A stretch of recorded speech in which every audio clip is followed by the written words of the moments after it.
CEO Mark Zuckerberg told Bloomberg News that Spark 1.1 includes a new paid tier for developers.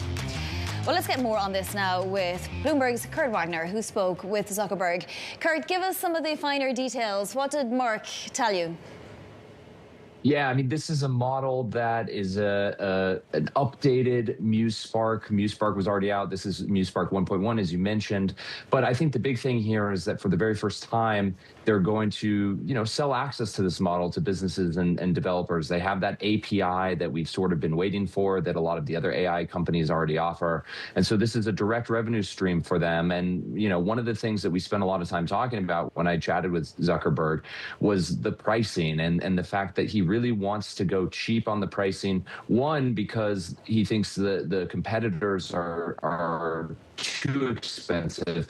Two, because he's trying to get this model into as many hands as possible. And the cheaper he does that, the cheaper he makes it, the more likely that is to happen. So this is very much a classic meta strategy, make things as cheap as possible for as much distribution as possible. So on one hand, they have this new way of generating revenue with this AI model. And Kurt, you and the team also learning earlier in the month that they're also now setting up a cloud business too to sell AI compute. How much of this is just trying to escape this trap that Meta is in, with its shares now into a bear market, about can you get a return on investment that all the spending and capex that Meta is currently undergoing? I think this has been the biggest concern from investors over certainly the last 6 months is, hey, you're spending aggressively, you're making these big commitments, you're doing the things on paper that AI companies should be doing. But what is the plan to make all that back? And so that was a real concern a few months ago when they reported first quarter earnings. Since then, we've seen them come out with a consumer subscription for their AI chatbot. They're charging for AI agents. They're building, setting the framework internally for a potential cloud enterprise business. Maybe they're even going to sell some of the compute that they've accumulated. So they're really, setting up all of these various businesses around AI that didn't exist just 2, 3, 4 months ago. And if you're an investor, you have to be saying at the very least, okay, we know where the company plans to get some of that investment back, which was not necessarily as clear at the beginning of the year. Yeah, it didn't seem like the likes of Zuckerberg ever cared that much about where shares were trading, but Meta has really had a terrible run, you have to say, Kurt. What did he say about that?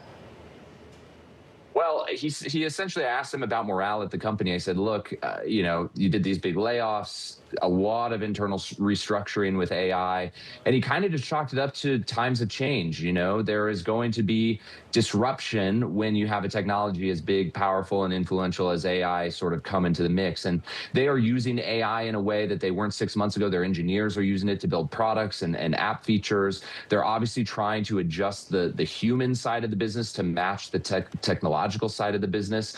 So he kind of just chalked that up to, hey, this is what happens in times of disruption. But I do think it's hard to ignore not only the stock price, but what that does to morale inside the company. We've certainly seen reports and heard rumblings from employees that things are not great there. But a strong business and a good stock price usually fixes a lot of that stuff. Well, it wasn't really that long ago, Kurt, just quickly here, that Meta was paying top dollar for AI engineers. How is the race and the competition for talent currently unfolding?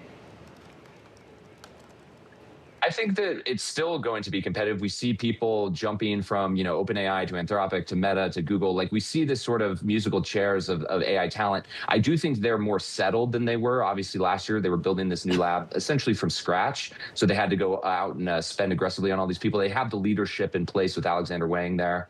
So I don't think they're doing quite as much of that as they were. But I think there's always going to be a bit of a musical chairs with the talent, just because it is so unique and the people with those skill sets are so in demand still. So I don't think we're seeing quite the eye-popping prices we saw last summer, but I think there's still a lot of interest there if you have that skill set.